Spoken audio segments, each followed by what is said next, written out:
وعلى آله وأصحابه والتابعين والتابعين بإحسان إلى يوم الدين. Alhamdulillah, syukur kita kepada Allah, kita dapat bertemu minggu lepas dan hari ini juga kita bertemu bagi menyambung ayat-ayat yang telah kita baca kemarin. Kemarin kita baca surah Al-Anfal daripada ayat yang pertama sampai ayat yang keempat. Betul? Betul.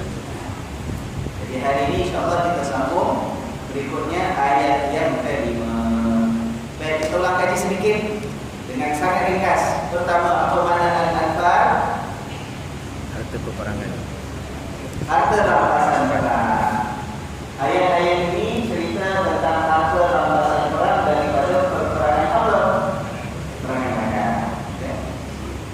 Kita baca kemarin daripada awal ayat, kisahnya betapa ada sebahagian pasukan tentera Rasul sallallahu alaihi wasallam sejurus setelah selesai pertempuran dalam peperangan Badar. Setelah tentera Quraisy kalah, pulang semua balik ke Mekah dan ada di antara mereka lebih kurang 70 orang yang terbunuh dalam peperangan tentera Quraisy dan ada 70 juga orang lebih kurang yang ditawan oleh sahabat-sahabat Nabi sallallahu alaihi wasallam. Jadi satu isu, sebahagian daripada sahabat Nabi itu mula timbul perselisihan dalam nak menentukan siapa sepatutnya dapat apa daripada harta rampasan yang ditinggalkan oleh tentera musuh. Ya. Jadi sedangkan itu merupakan peperangan yang pertama.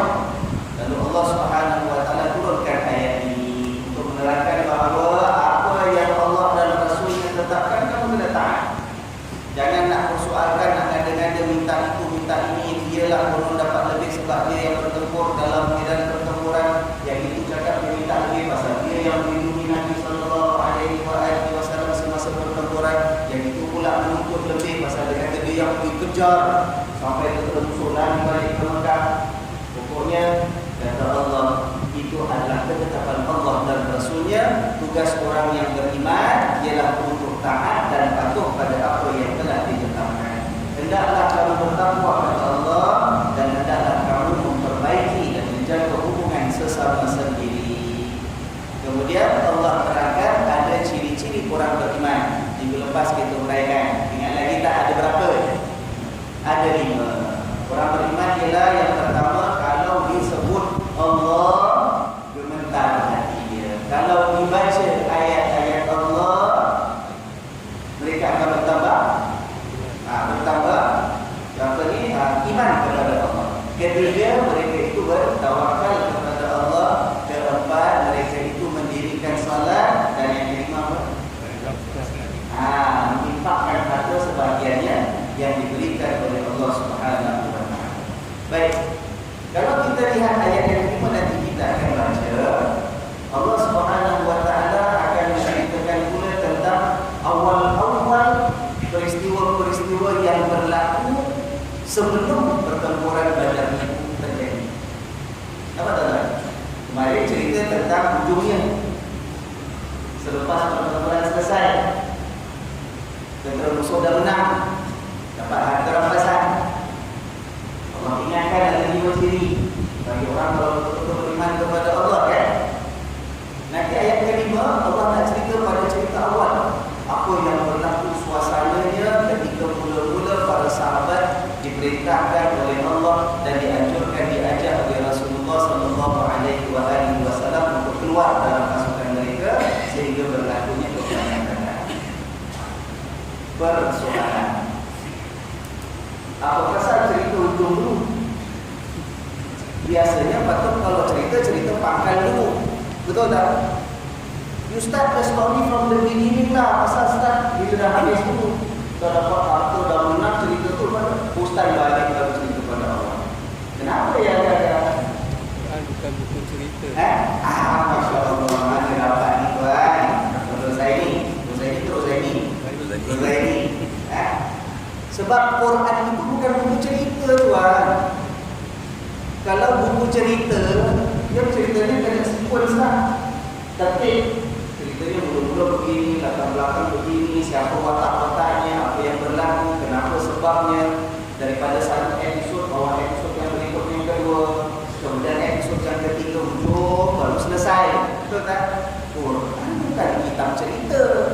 bukan buku hikayat, bukan buku sejarah, tetapi kitab Al-Quran diturunkan oleh Allah sebagai pedoman dan petunjuk kepada hamba-hambanya yang inginkan keselamatan dunia dan akhirat.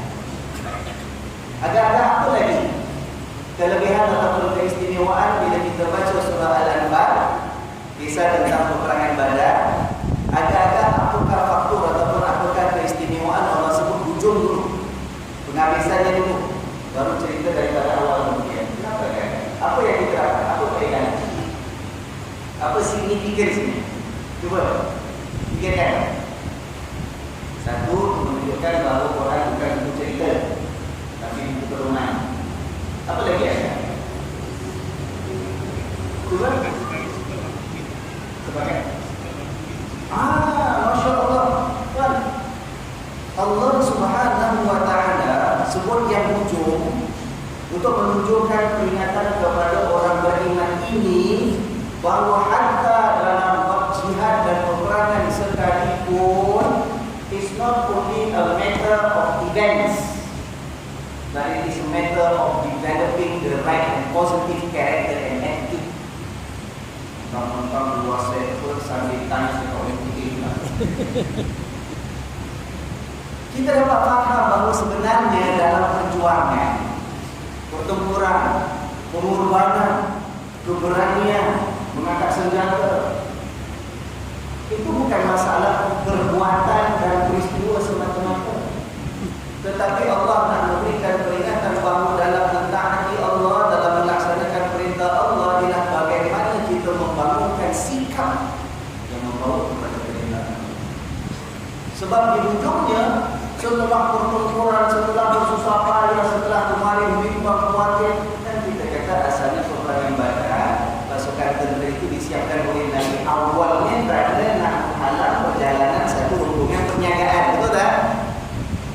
Sekali dah tengah jalan dapat berita bahawa bukan rombongan perniagaan yang akan dihadapi, tetapi satu tentera yang 3 kali lebih besar dan lebih hebat daripada tentera yang ada. Oh, berhadapan dengan ancaman bahaya. Sebahagian dah mula goyang, betul ke nak terus perjuangan macam ini, kita tak bersedia. Hatta dalam kegetirannya seperti itu sekalipun, setelah habis segala-galanya, dia bukan masalah menang ataupun kalah, dia bukan masalah dapat kekayaan ataupun terlepas peluang, tetapi masalah di hujung perjuangan, di akhir ketaatan, kita dapat hasil. Apa sikap kita? Apa pendirian kita? Bagaimana keimanan kita? Bagaimana ketakwaan kita kepada Allah Subhanahu wa Ta'ala? Sebab hatta kalau orang berjuang di jalan Allah dalam bentuk peperangan sekalipun, dalam keimanan itu tidak dibangunkan, gagal dalam ketakwaan untuk disuburkan, belum tentu dapat surga janji Tuhan. Macam kisah kemarin kan, kita lihat bagaimana seorang yang sampai cedera parah dalam peperangan akhirnya masuk neraka pasal tak sabar bunuh diri sendiri. Ya. Jadi kalau kita nak peperangan Badar, ini peperangan yang paling pertama, betul tak? Sebelum nanti ada rentetan peperangan yang berikutnya. From the very first victory, daripada first battle sekalipun, Allah Subhanahu wa Ta'ala telah memberi peringatan. Jangan sampai keliru tujuan dan matlamat kita. Itu kali pertama berhadapan dengan musuh, kali pertama pula dapat kemenangan. Kemenangan pula yang tak disangka-sangkakan sebab memang tak siapkan diri untuk menghadapi musuh asalnya. Ya kan? Tapi dapat kemenangan. Lihat bagaimana apabila kemenangan tiba-tiba dapat dalam genggaman tangan kita sebagai manusia, kalau kita tidak betul-betul, dia akan menyebabkan kita hilang dan goyang pendirian kita. Ya kan? Ingatan daripada Allah Subhanahu. Jadi sikap yang dibangunkan. Sikapnya apa? Taat kepada Allah, takwa kepada Allah. Jaga keimanan kita. Jaga ciri-ciri orang yang beriman itu. Mesti selalu ingat Allah, dan bila ingat Allah, sebut Allah mesti rasa takut. Bila dengar ayat Allah dibacakan, bila kita yang baca itu, biarlah tambah iman dalam hati. Hendaklah selalu bergantung tawakal kepada Allah, bukan pada harta benda dunia yang ada. Soalan itu diberikan sebab itulah kita jaga hubungan kita dengan Tuhan. Kemudian jangan sampai hati kita ini terpaut, terikat, terbelenggu menjadi hamba kepada kesenangan Allah kata, apa yang Allah rezekikan kepada kita, peruntukkan ada sebahagian yang kita limpahkan di dalam Allah, supaya tidak timbul rasa cinta menghatikan hati kita kepada dunia. Sebab itu tuan-tuan ya. Satu kisah riwayat Al-Imam Al-Bukhari, hadis yang sahih. Pada satu ketika Rasulullah sallallahu alaihi wasallam menghantar dan mengutus seorang sahabat namanya Abu Ubaidah bin Al-Jarrah. Diamanahkan oleh Nabi, diutus ke mana? Pergi Bahrain. Sekarang pun ada negara nama Bahrain kan, di kawasan Bahrain. Daripada zaman Nabi sallallahu alaihi wasallam dah ada. Pergi ke sana untuk apa? Sebab orang-orang di sana telah kita kata telah ikrar untuk patuh dan tunduk kepada kepimpinan Rasul sallallahu alaihi wasallam walaupun mereka belum beriman. Jadi kerana itu mereka ada bahagian bayaran kita kata jizyah yang perlu diserahkan kepada Rasulullah sallallahu alaihi wasallam. Kalau orang Islam bayar zakat, ya. Kalau orang yang belum masuk Islam tapi hendak sama-sama di bawah kepimpinan Nabi sallallahu alaihi wasallam kena bayar teks lah, bayar cukai namanya jizyah. Jadi Abu Ubaidah bin Al-Jarrah diutus oleh Nabi sallallahu alaihi wasallam ke sana. Untuk apa? Untuk dapatkan hasil bayaran jizyah daripada orang-orang lain. Dah kumpul dapat banyak orang di bawah oleh Abu Ubaidah. Bawa balik ke Madinah. Bila nak sampai di Madinah, orang-orang Madinah dah dapat berita dah. Wah, Abu Ubaidah nak balik, kalau lagi tak sampai, bawa kutipan harta jizyah banyak, hasilnya besar.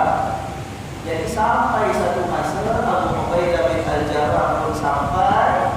Kebetulan waktu itu waktu subuh. Rasulullah sallallahu alaihi wasallam mendirikan salat subuh berjamaah di masjid dengan para sahabat seperti biasa. Tapi hari itu lain sikit. Kenapa? Sebab orang-orang yang datang sembahyang, lepas sembahyang, jumpa Nabi semua senyumnya lain macam.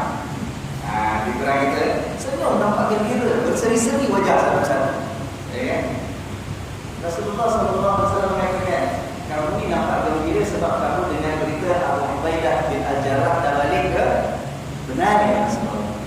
Kamu nampak gembira sebab kamu tahu Abu Ubaidah tu balik bawa harta ke benar ya Rasulullah. Lalu Nabi kata apa? Bergembiralah kamu dan mengharaplah kamu ikut apa yang kamu suka. Nabi kata tak ada masalah. Orang bergembira bila dapat ataupun bila dapat tahu ada harapan, ada harta. Ya kan? Bergembiralah kamu. Mengharaplah apa yang kamu inginkan. Silakan. Tapi Nabi berikan peringatan. Fa wallahi, demi Allah, mal faqra akhsha alaikum. Bukan kefakiran ataupun kemiskinan yang aku paling takut berlaku ke atas kamu. Nabi kata, aku tak bimbang kalau kamu miskin. Tak bimbang kalau kamu ditimbulkan dengan kefakiran. Walakin akhsha alaikum at-tubsata alaikum dunya kama busitat ala man kana qablakum. Tapi yang aku takut, yang aku bimbang kata Nabi berlaku ke atas kamu ialah kalau nanti pada satu hari dunia ini dibentangkan kekayaannya kepada kamu. Seperti mana dunia ini dulu pernah Allah bentangkan, Allah berikan sebanyak-banyaknya kepada umat-umat sebelum kamu. Faham tak? Fatanafasuha kama tanafasuha. Saat itu apabila berlaku, kamu akan berebut-rebut antara satu dengan yang lain untuk dapatkan dunia seperti mana umat terdahulu berebut-rebut untuk dapatkan dunia. Wa tulhikum kama alhaqum. Dan pada saat itu dunia ini akan membuat kamu lalai dan cuai kepada Allah seperti mana dunia ini telah membuatkan umat terdahulu cuai dan lalai kepada Tuhan. Itu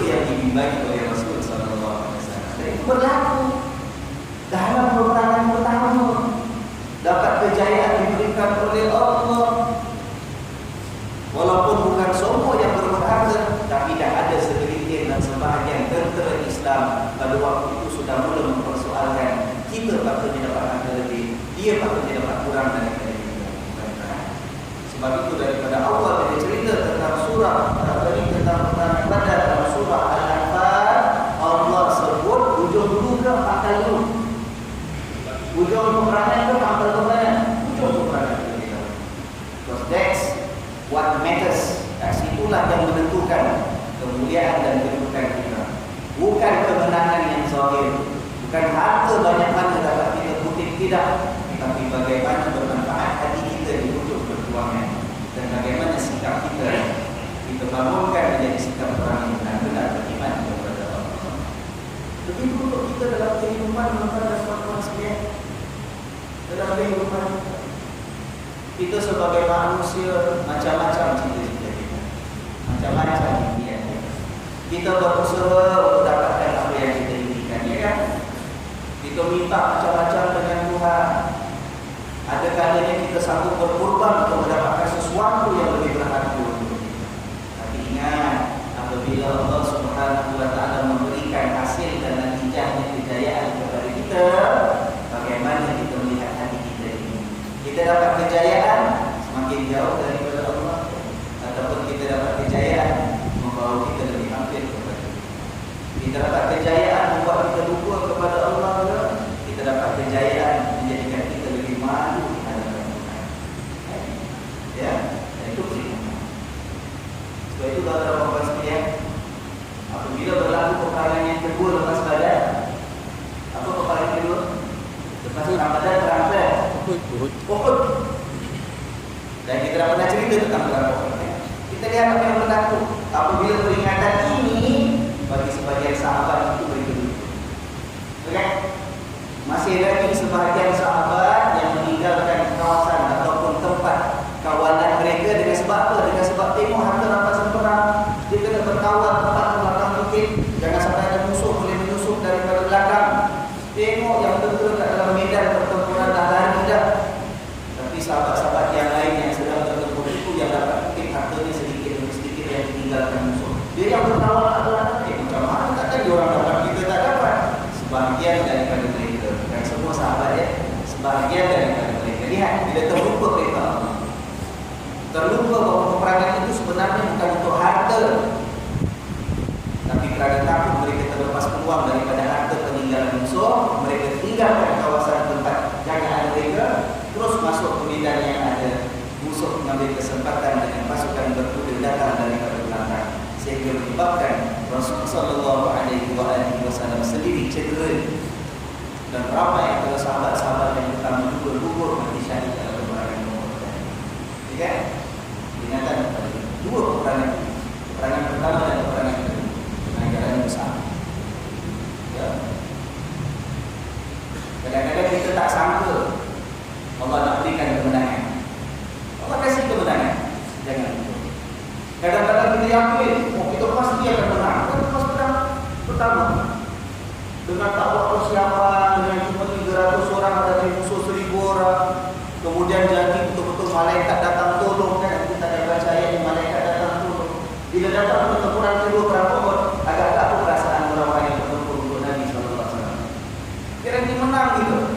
Kemarin peperangan Badar kita tak siap, kita boleh menang. Kita sikit kita boleh menang. Jadi lagi di perang Uhud kita dah siap betul-betul, kan? Lihat. Ada kalanya kita tak jaga dapat kejayaan, Allah kasih kejayaan. Ada kalanya kita yakin nak berjaya, Allah cabut kejayaan itu daripada kita. Yang tentukan siapa? Yang tentukan siapa? Allah. Kita jangan sombong dengan Tuhan. Kita dapat kejayaan yang untuk Allah, syukur, taat, kita malu untuk dengan Tuhan. Tapi kita gagal, jangan salahkan Allah. Kerana mungkin kuncinya daripada kita sendiri. Okay? Boleh? Allah jadi pegangan kita sepanjang hidup, ya. Orang Singapura, alhamdulillah macam-macam Allah kasih pada kita. Banyak tak punya Allah pada kita? Ya. Syukur. Makin dapat banyak, makin malu. Makin banyak dapat, makin mohon ampun daripada Allah yang kita katakan lain. Rasabbih bihamdi rabbika wastaghfir. Dapat kemenangan daripada Allah, kejayaan bukan setakat syukur tapi istighfar. Kadang-kadang Tuhan, kadang-kadang kita dapat kesenangan bukan sebab Allah itu beri nikmat pada kita, kerana balasan kita dapat baik. Kadang-kadang kesenangan itu tiba-tiba muncul di hadapan kita, tiba-tiba wujud dalam genggaman tangan kita.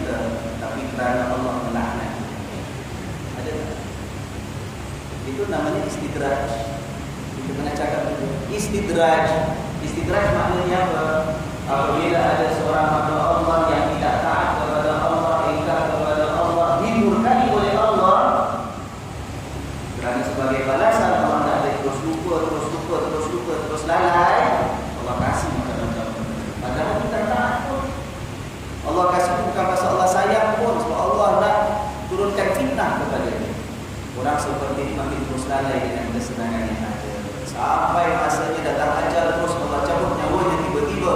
Pada waktu itu tempat yang sesuai adalah neraka yang ada oleh Allah Subhanahu wa taala. Sebab itu bila dapat nikmat, jangan terus confident, wah Tuhan sayang aku, wah aku ni baik sebab aku senang, wah aku ni orang beriman, ibadat banyak, pergi haji banyak kali dah, paling banyak orang pergi umrah kat Cungpang, maksudnya aku lah. Sebab itu hidup aku senang, rumah besar, anak-anak semua gaji besar, perniagaan maju, orang hormat. Jangan dapat kesenangan, istighfar kepada Allah. Takut apa? Takut kesenangan itu bukan kerana Allah sayang kita, tapi kerana ada satu kesalahan yang Allah tak redha, Allah harus kita lakukan. Istighfar kepada Allah Subhanahu. Ya, baik. Nah, mari kita baca ayat yang kelima. Itu pusat balik ya, pusat balik pada pangkal cerita surah Al-Baqarah. Firman Allah Subhanahu wa taala, A'udzu billahi minasyaitonir rajim. Kama akhrajaka rabbuka min baitika bil haqqi wa inna fariqan minal mu'minina lakarihun yujadilunaka fil haqqi ba'dama tabayyana ka'annama yusaquna ilal mawti wa hum yanzurun. Wa idh ya'idukumullahu ihda ta'ifataini annaha lakum wa tawadduna anna ghayra dhati syawkati takunu lakum وتودون أن غير ذات الشوكة تكون لكم ويريد الله أن يحق الحق بكلماته ويقطع دابر الكافرين ليحق الحق ويبطل الباطل ولو كره المجرمون. صدق الله. Kama akhrajaka rabbuka min baitika, seperti mana Tuhanmu telah mengeluarkanmu daripada rumahmu ya Muhammad sallallahu alaihi wasallam dengan kebenaran.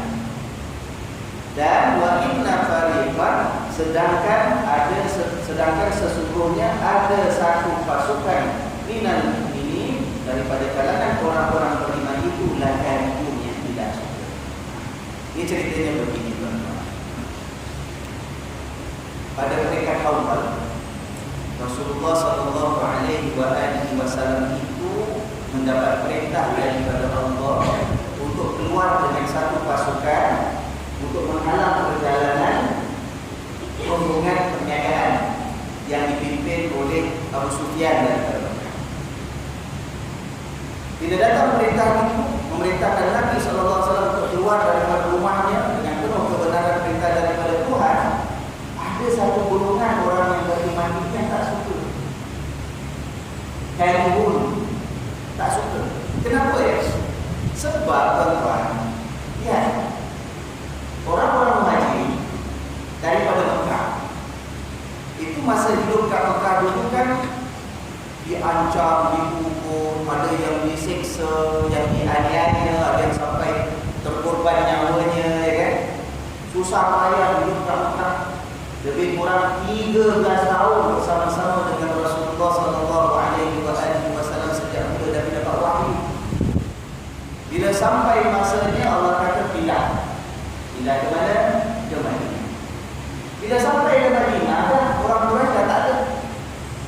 Kita di Madinah kita hidup aman damai. Tak ada orang kacau kita, tak ada orang aniaya kita, tak ada orang siksa kita, semata-mata kita beriman kepada Allah. Ya. Nah sekarang disiapkan kita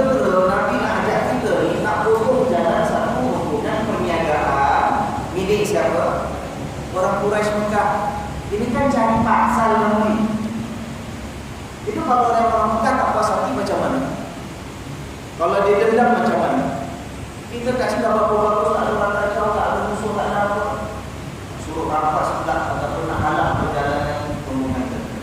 Itu dalam fikiran sebahagian sahabat yang merupakan orang-orang muhajirin yang asalnya dari Madinah. Kita banyakkan pula sebahagian orang Ansar. Sebahagian orang Ansar yang memang asal Madinah. Kita yang tak ada kena-mengena dengan orang-orang Quraisy, ya kan? Bagus-bagus kita siapkan tempat, kita sambung, sediakan tempat untuk orang-orang sahabat-sahabat daripada Mekah datang duduk kat sini dah ramai-ramai. Kita dah kongsi harta kita dengan mereka, kita dah kongsi ladang kita dengan mereka, kehidupan kita dengan mereka. Nak suruh pula kita join ikut satu pasukan untuk menghalang perjalanan rombongan perniagaan Mekah. Nanti kita juga terbabit dalam krisis ni, ya kan?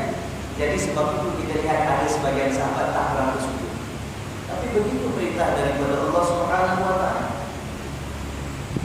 Sampaikan tuan-tuan dan puan-puan sekalian, kita lihat ada sebahagian daripada mereka itu yang mula mempersoalkan dan bertanya kepada Nabi sallallahu alaihi wasallam. Betul ke ya Rasulullah? Takkanlah. Nanti macam mana? Kan biasanya soalan-soalan seperti ini. Dan persoalan-persoalan mereka itu dirakamkan oleh Allah Subhanahu Wa Taala dalam ayat yang berikutnya kita baca. Yujadilunaka fil haqqi ba'da ma tabayyan. Mereka itu membantahmu tentang kebenaran sesudah nyata. Maknanya sesudah nyata mereka itu dijadikan kebenaran oleh Allah. Ka'annama yusaquna ilal mauti. Seolah-olah mereka rasakan mereka itu akan dibawa digiring untuk berhadapan dengan kematian. Wahum yang surun dalam keadaan mereka itu celik dapat melihat. Allah mengatakan apa? Allah kata segelintir sahabat yang imannya itu mula goyang bila diajak untuk angkat senjata. Mereka itu berbantah dengan Nabi. Mereka mempersoalkan. Yujadilunaka, mereka membantahmu ya Muhammad sallallahu alaihi wasallam. Tanya macam-macam soal macam-macam. Padahal Allah dah janjikan kemenangan kepada mereka. Nabi sallallahu alaihi wasallam disuruh siap tentera, Nabi janjikan kemenangan diberikan oleh Allah. Itu pun banyak soal lagi. Kenapa mereka banyak soal? Sebab mereka merasakan seolah-olah Nabi nak pimpin mereka bukan untuk dapat kemenangan, seolah-olah mereka itu akan dibawa untuk mati. Dalam keadaan mereka masih celik boleh melihat apa yang sedang berlaku. Okay? Masya Allah. Dan perkara ini berlaku dua kali. Persoalan yang ditimbulkan berlaku dua kali. Satu kali pertama bila mula-mula siap tentera nak keluar daripada Madinah. Tujuannya apa? Nak potong jalan rombongan perniagaan. Dah timbullah persoalan. Ya ke ya Rasulullah? Betul ke? Tak susah ke? Tak bahaya ke? Macam-macam. Kali kedua timbul persoalan lagi. Bila dah keluar, lebih kurang 300 orang, dah tinggalkan Madinah, dah mula berjalan 1 hari, 2 hari tinggalkan Madinah sampai satu tempat, Rasulullah sallallahu alaihi wasallam memaklumkan kepada tentera yang ada. Sahabat-sahabat sekalian, dengar ni. Rupa-rupanya kita akan berhadapan bukan dengan rombongan perniagaan yang dipimpin oleh Abu Sufyan. Rombongan perniagaan Quraisy dan pusing ikut jalan lain. Tetapi kita akan berhadapan dengan pasukan tentera yang dihantar oleh orang-orang Mekah untuk berhadapan dengan kita, yang bilangannya jauh lebih ramai daripada bilangan kita. Tuan-tuan bayangkan, bila diberitahu demikian, timbul lagi persoalan. Ada lagi orang yang tanya bukan-bukan, masih ada lagi yang keberatan dan ragu lagi. Macam mana ya Rasulullah? Kalau tahu berhadapan dengan musuh, kita bawa senjata banyak-banyak. Dalam sepotong riwayat menceritakan bahawa tentera Nabi SAW yang ada menunggang kuda seorang. Dalam satu riwayat, yang lain semua jalan kaki tuan-tuan. Padahal waktu itu tentera kalau ada kuda itu punya advantage, kelebihan banyak. Pasukan daripada Mekah itu pasukan yang lengkap. Yang pakai kuda itu bukan satu, ramai. Ini yang naik kuda cuma seorang. Pasukan kita nak lawan macam mana? Timbul persoalan macam-macam. Nampak tuan-tuan? Sebab itu kita bayangkan, ini kesulitan daripada awal. daripada mula tak yakin betul kita boleh berhadapan dengan apa ni kemungkinan akan dimusuhi dan diperangi oleh Quraisy baru kita nak potong jalan penjagaan mereka. Kemudian kedua lagi makin ragu-ragu sebab yang akan dihadapi bukan pasukan perniagaan tapi pasukan betul-betul daripada Mekah. Bayangkan tuan-tuan, apabila akhirnya dapat kejayaan, bila akhirnya dapat harta rampasan perang, itu yang jadi hilang pertimbangan. Ya kan? Pasal ini proses peristiwa yang berlaku daripada mereka. Baik, kita lihat ayat yang pertama. Wa idh ya'idukumullahu ihda ta'ifatain, dan ingatlah ketika Allah janji kepada kamu bahawa kamu itu akan mendapat kemenangan bila berhadapan dengan salah satu daripada dua pasukan. Wa idh ya'idukumullahu ihda ta'ifatain annaha lakum. Ingat ketika kamu dijanjikan oleh Allah kamu akan dapat kemenangan bila berhadapan dengan salah satu daripada dua pasukan. Dua pasukan itu apa maknanya kan? Allah janji kamu akan dapat kemenangan bila berhadapan dengan salah satu daripada dua pasukan. Dua pasukan apa dua? Cuba kita ingat ceritanya macam mana. Satu pasukan rombongan perniagaan, satu lagi pasukan tentera daripada Mekah. Okay? Mula-mula keluar nak berhadapan niatnya dengan pasukan rombongan perniagaan. Kemudian kedua dapat tahu pula kita akan hadapi dengan pasukan tentera betul daripada Mekah. Nah, salah satu pasukan yang kamu akan hadapi, kata Allah, Allah janji hadapi yang ini ke, hadapi yang itu ke, kena bertempur dengan rombongan perniagaan ke, kena bertempur dengan pasukan tentera Mesir ke Mekah betul-betul ke, kamu tetap akan dapat kemenangan dari Allah. Itu janji siapa? Janji Allah. Tapi Allah cerita wa tawadduna anna ghayra dzati syaukatin takunu lakum. Tapi kamu pula Allah dah janji tetap akan dapat kemenangan. Mana-mana pasukan kamu hadapi, kamu pula kalau boleh mengharapkan dan memimpikan yang kamu boleh bertempur dan hadapi cuma rombongan yang tak ada senjata saja. Itu sikap yang ditegur oleh Allah. Aku dah janji kamu menang. Sama ada hadapan dengan rombongan perniagaan tak ada senjata ke, ataupun berhadapan dengan tentera yang memang bersenjata. Tapi kamu takut. Yang kamu harap-harapkan, yang kamu cita-citakan, kamu impikan ialah kalau berhadapan pun berhadapan dengan yang tak ada senjata. Jadi itu rombongan perniagaan. Itu yang dihasratkan oleh sebahagian sahabat Nabi pada ketika itu. Tapi kata Allah apa? Wa yuridullahu an yuhiqqal haqqa kalimat. Tapi Allah berancangan lain. Yang Allah inginkan ialah supaya yang benar itu akan benar muncul sebagai satu kebenaran. Dengan perintah Allah, dengan izin Allah, wa yaqta adabiral kafirin. Dan rancangan Allah ialah untuk memusnahkan dan menghancurkan pasukan orang-orang yang kafir tadi. Itu rancangan Allah. Dan apabila manusia merancang, Allah merancang yang lain, yang berlaku rancangan siapa? Sahabat sebagian merancang nak berhadapan dengan pasukan tak ada orang senjata, tapi Allah merancang hadapan ataupun hadapi tentera yang bersenjata kerana Allah nak menunjukkan kemenangan kepada yang benar dan Allah nak menghancurkan musuh yang tidak mau beriman kepada Allah Subhanahu wa taala. Dan Allah tegaskan lagi, liyuhiqqal haqqa wa yubtilal batila walau karihal mujrimun. Kerana Allah hendak menetapkan yang benar dan Allah hendak menghapuskan yang batil, walaupun orang-orang yang bersalah dan jahat itu tidak suka. Peduli kata Allah, siapa yang memang hatinya dengan kejahatan penuh, tidak ada keimanan, kalau tak suka, ya, walaupun tak suka, yang penting Allah nak menunjukkan kemenangan kepada pihak yang benar, ya. Dan itu yang benar. Kita lihat misalnya dalam peperangan Badar, bila Rasul sallallahu alaihi wasallam dalam perjalanan Nabi mengumumkan kepada pasukan yang ada, kita akan berhadapan bukan dengan rombongan perniagaan lagi. Yang kita akan hadapi ialah pasukan tentera benar-benar daripada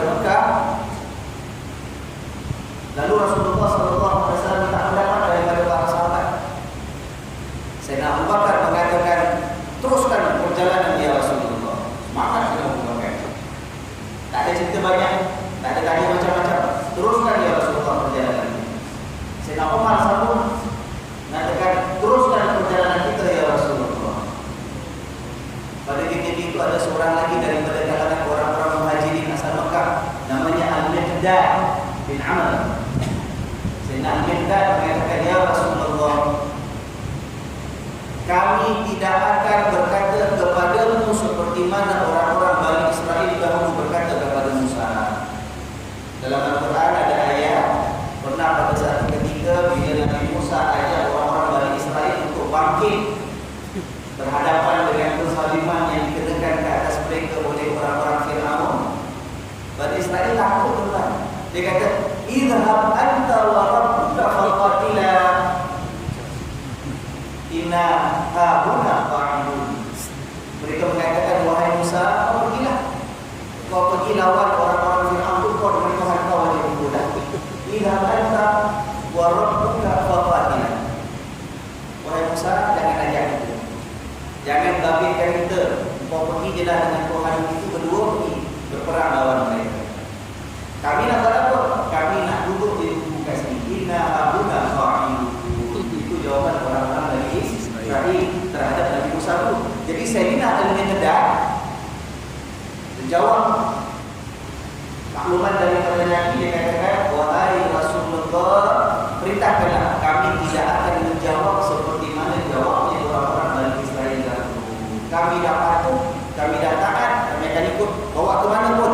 Hatta kalau kau bawa kami ke negeri Habasyah sekalipun untuk berhadapan dengan siapapun, kami akan ikut pergi ya Rasulullah. Rasulullah SAW mendapat semangat. Tapi Rasul masih cakap lagi, kata, berilah pendapat kepada aku wahai manusia semua. Oh people, give some more views and opinions. Padahal Sayyidina Bakar dah kata jalan, Sayyidina Umar dah kata jalan, Sayyidina Miqdad orang putus semangat, kita tak akan jadi macam Bani Israel, jalan ya Rasulullah. Tapi Nabi macam tak puas hati, dia kata, mak, tak pendapat lagi, pendapat lagi. Pada ketika itu ada serombongan orang-orang Ansar terasa. Kenapa ya? Sebab yang dah kata kita jalan terus, Sayyidina Abu Bakar asal orang Mekah, Sayyidina Umar asal orang Mekah, Sayyidina Al-Miqdad asal orang Mekah. Orang Ansar belum cakap apa-apa. Orang Ansar belum cakap apa-apa, belum ada wakil cakap kita jalan, semua masih diam lagi. Jadi Rasul kata, kasih pendapat lagi wahai manusia, wahai orang-orang sahabat, kasih pendapat lagi. Seolah-olah Rasulullah SAW mendapatkan kepastian dan keyakinan. Ini kalau kita terus bertempur berhadapan dengan pasukan tentera daripada Mekah, itu akan menjadi satu siri permulaan krisis dan konflik dengan orang Mekah. Sahabat-sahabat yang datang daripada Mekah dengan aku semua dah sepakat dah, dah setuju, dah semangat tadi. Tetapi yang memang asal orang Madinah, kalau tak sepakat, kalau tidak sanggup, kesian mereka. Kalau mereka berkorban, terima orang daripada Mekah, siapkan macam-macam, kasih macam-macam, nak ajak masuk dalam krisis pula. Pada ketika itu, bangkit seorang yang namanya Sayyidina Sa'ad bin Mu'adz daripada kalangan orang Ansar. Dia bangkit, dia bangun. Sayyidina Sa'ad mengatakan, ya Rasulullah, Tuan masih minta pendapat, masih minta pendapat. Yang Tuan maksudkan kita orang Ansar ke? Yang Tuan maksudkan kita orang Ansar ke? Nabi kata, benar, aku menantikan pendirian daripada kalian. Maka dengan tegas dia mengatakan, ya Rasulullah, kami telah sumpah taat setia kepada Tuhan. Kami telah sumpah untuk membela Tuhan. Kami telah berkorban memberikan perlindungan kepada sahabat-sahabat kita yang datang daripada Mekah. Bahawa kami telah teguh-teguh mempertahankan keimanan yang ada. Tuhan perintahkan saja apa pun, kami akan berhadapan dengan sesiapa pun. Ini suara daripada orang-orang Ansar yang Rasulullah. Lalu Rasulullah mengucapkan pujian kepada Allah, alhamdulillah. Itu yang dinanti-nantikan oleh Rasulullah sallallahu alaihi wasallam. Tapi kita lihat masih ada segelintir. Ini yang tinggi kecil ini pengikut-pengikut yang bawah-bawah ini yang masih ada ditanya macam-macam. Tapi yang pemimpin-pemimpin semua daripada golongan Muhajirin ke daripada golongan Ansar semua dah tegas tekad untuk berjuang bersama-sama dengan Nabi walaupun berhadapan dengan tentera yang tiga tadi. Rasulullah SAW meneruskan perjalanan sampai ke satu tempat yang diatur oleh Allah, tempat namanya Badar. Maka sebab itu peperangan itu dinamakan sebagai peperangan Badar. Allah. Ya. Baik. Sedikit lagi. Belum 8,5. Sikit lagi. Ayat ke-9. Istastaghifuna rabbakum. Ingat, ketika kamu pada peperangan itu meminta daripada Tuhan, meminta bantuan, fastajaba lakum, lalu Allah tunaikan dan kabulkan permintaan kamu. Anni mumiddukum, bahawa aku akan memberikan bantuan kepadamu dalam bentuk apa? Bi alfin minal malaikati murdifin, dengan 1000 malaikat yang akan berturut-turut datang satu persatu untuk membantu kamu. Ini ada kisahnya. Ketika itu Rasulullah SAW ini belum sampai ke tempat berhadapan dengan musuh, masih dalam perjalanan. Nabi tak putus-putus doa kepada Allah Tuhan, minta kemenangan. Antara yang disebut oleh Nabi adalah, ya Allah, kalau Engkau tak berikan bantuan kepada pasukan yang ada ini, aku bimbang selepas ini sudah tidak ada lagi manusia yang akan beriman kepada di atas bumi. Sebab inilah pasukan yang minta bantuan, syukur-syukur dengan Allah Subhanahu wa Ta'ala. Maka kerana doa Nabi SAW itu, Allah menurunkan janji bantuan dan sokongan kepada ini. Disebut dalam bentuk yang macam mana? Dalam bentuk 1000 malaikat akan dihantar oleh Allah, datang turun berturut-turut untuk membantu pasukan. Kalau itu, tuan-tuan, kalau kita baca kisah sejarah tentang peperangan Badar, tuan-tuan ada tak cerita dalam pertempuran itu, dalam sebahagian riwayat menceritakan para sahabat ada yang nampak ada satu pasukan yang tak pernah mereka nampak berhadapan sama-sama dengan musuh Allah Subhanahu wa Ta'ala. Itulah malaikat yang dijadikan oleh Allah Subhanahu wa Ta'ala. Cuma kat sini ada dua pendapat. Bila Allah kata Allah menghantar pasukan malaikat seramai 1000, dua pendapat. Pendapat pertama mengatakan bukan malaikat betul-betul ikut bertempur kata dia. Kenapa? Sebab malaikat kalau ikut bertempur tak payah 1000. Malaikat Jibril tu hancurkan kaum Nabi Lut sendiri aja, sikit aja. Hebatnya malaikat yang diutus oleh Allah, tak payah 1000 pun angkat pedang sama-sama lawan bertempur. Atau malaikat Jibril ke, malaikat Israfil ke, datang Israel ke, habis mati lah semua. Otomatik mati semua, ya kan? Jadi ada pendapat pertama mengatakan bukanlah malaikat betul-betul ikut bertempur, tapi malaikat diutus oleh Allah dalam arti kata malaikat itu datang memberikan semangat keberanian dalam jiwa dan dalam diri pasukan kita yang ada. Itu pendapat pertama. Tapi ada pendapat kedua, pendapat itu mengatakan ialah kalau ikut logik macam tu. Kalau betul malaikat dihantar oleh Allah, tak payah 1000, satu cukup. Logiknya macam tu. Tapi kerana ada riwayat, kata mereka, ada riwayat sahabat-sahabat menceritakan mereka nampak sendiri ada pasukan tentera siapa tak kenal 300 orang bang, duduk kat Madinah. Dia kenal dia ini siapa pula, ni wak mana, ni haji mana, ni mat mana, ni tinggal mana, ni buang berapa, ni tinggal. Kenal 300 orang. Tapi kalau sama menceritakan pada peperangan Badar, kita nampak ada satu pasukan yang kita tak kenal siapa, tapi bertempur, Masya Allah, macam singa. Jadi kerana ada riwayat-riwayat itu, mendapat ulama golongan kedua mengatakan bila Allah kata Allah hantar malaikat, betul-betul memang Allah hantar malaikat. 1000, betul-betul 1000. Kenapa tak hantar satu yang habiskan semua? Itu keinginan Allah. Allah tentukan. Allah nak hantar malaikat Jibril satu habis semua. Allah nak hantar 10 malaikat. Allah nak hantar 100. Allah nak hantar 1000. Tapi kita lihatnya hikmahnya. Boleh saja Allah hapuskan musuh dengan sekali perintah. Tapi rupa-rupanya Allah hendak orang beriman ini berjuang dan berjuang. Berhadapan dengan musuh, mesti berhadapan. Angkat senjata ini. Terdedah kepada bahaya, terdedah. Kalau mati gugur, ada sebagian sahabat yang mati gugur dalam peperangan peperangan Badar.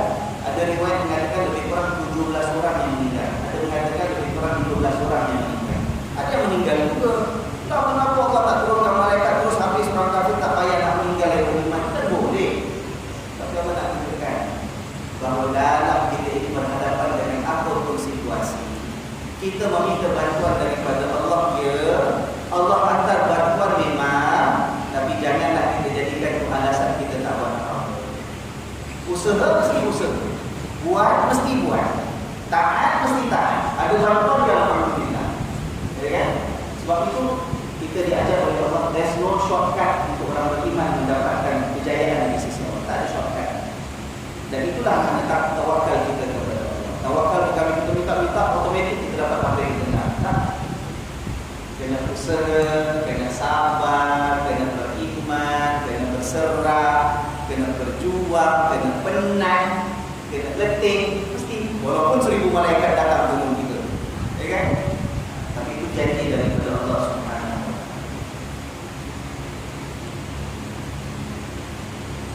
Baca sedikit ini baguslah. Kita habiskan yang bahagian pertama pengantaran, yang minggu depan kita sambung cerita yang berikut. Dalam ayat yang ke-10, wa ma ja'alallahu illa busyra, dan Allah lakukan demikian itu semata-mata sebagai satu kabar gembira, wa litatma'inna bihi qulubukum, dan supaya hati kamu merasa tenang. Wa man nasru illa min 'indillah, kejayaan itu hanyalah semata-mata daripada sisi Allah. Innallaha azizun, sesungguhnya Allah itu maha perkasa, hakimun, maha bijaksana. Allah maha perkasa, aziz, dan Allah itu hakim. Allah hakim, maha bijaksana. Sebab itu bila Allah perkasa nak beri bantuan, Allah boleh kasih bantuan, tapi Allah mengatur dengan penuh kebijaksanaan.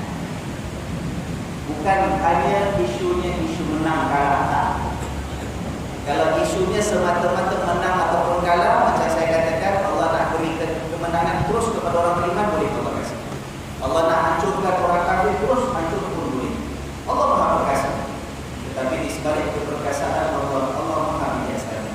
Allah hendak kita ini dapat hasil tertentu, pengajaran, didikan, latihan, hasil daripada perjuangannya. Kalau Allah nak kasih semua yang kita tak dapat, kita doa. Nabi ajar tadi, siapa yang ada keperluan, ada hajat, ada keinginan, Nabi ajar apa? Ambil wudu, solat 2 rakaat. Ya kan? Tuan-tuan pernah belajar yang solat sunat apa? Solat sunat hajat, ya kan? Nabi dalam ajaran-ajaran sunnah yang ada, Nabi berikan macam-macam tips untuk doa itu dimakbulkan oleh Allah. Kita dah sebut banyak kali sebahagian daripada itu. Bila berdoa sebut nama Allah, bila berdoa puji Allah, bila berdoa selawat kepada Nabi, bila berdoa dalam keadaan kita benar-benar mengharap kepada Allah, bila berdoa cari masa yang dikabulkan oleh Allah, antara azan dengan qomat, dalam sujud, hari Jumaat, antara khutbah pertama khutbah kedua, waktu hujan turun, waktu yang dikabulkan oleh Allah doa. Allah janji lagi dalam Quran, mana-mana hamba-Ku yang berdoa kepada Aku, falyastajib, puji budak wa tad'i idalah, Aku kabulkan doa siapa sahaja yang meminta. Allah janji akan kabulkan. Sebab di sebalik semua janji ini, di sebalik semua petua dan tips yang diberikan oleh Nabi, orang Islam tetap diajar untuk berusaha selain daripada setakat berdoa. Walaupun ada namanya salat hajat, walaupun orang lain buat cuma 2 rakaat, kita buat sampai 200 rakaat, tetap Allah suruh berusaha. Apa tak? Hajat minta juga, yakin juga, tapi jangan tak berusaha. Sebab Allah hendak kita dapat manfaat daripada usaha kita. Begitu daripada peperangan badan. Ya, mudah-mudahan kita dapat petik pengajarannya, iktibarnya. Banyak sangat pengajarannya daripada peperangan badan. Boleh, insyaAllah minggu depan kita akan sambung dengan ayat yang ke-11, juga masih lagi dalam peperangan badan, tetapi peristiwa-peristiwa yang berlaku yang lain daripada yang telah kita bincangkan. InsyaAllah, alhamdulillah. Kalau kita dapat rumusan tentang hari, rumusan ringkas, apa yang kita cerita panjang. Pertama, kita nak cerita, kita dapat hari ini bahawa Quran bukan buku cerita, tapi kisah yang ada mesti ada pengajaran. Kedua, dalam perjuangan jangan sampai tertipu dengan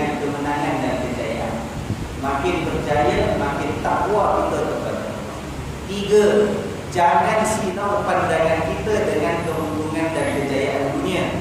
Itu yang diimbangi oleh Rasul sallallahu alaihi wasallam. Nombor 4, apa pun usaha yang kita lakukan, serah diri kepada Allah, bahawa Allah yang akan tentukan akhirnya. Kita merancang macam-macam rancangan, kalau Allah izinkan kita berjaya, kita akan dapat kejayaan. Tapi kalau kita rancang macam mana pun, Allah tentukan kita tak berjaya, kita tak akan dapat kejayaan. Kadang-kadang kita menjagakan kejayaan, Allah tak kasih. Ada masanya kita jagakan tak berjaya, Allah kasih kesenangan. Begitu antara peperangan Badar dan peperangan Uhud kita bincangkan. Ya. Kemudian kita katakan bahawa Allah Subhanahu wa taala di sebalik kekuasaan, kekuatan yang Allah beri, yang Allah miliki, Allah boleh beri kesenangan dan kejayaan kepada kita. Allah hendak kita terus.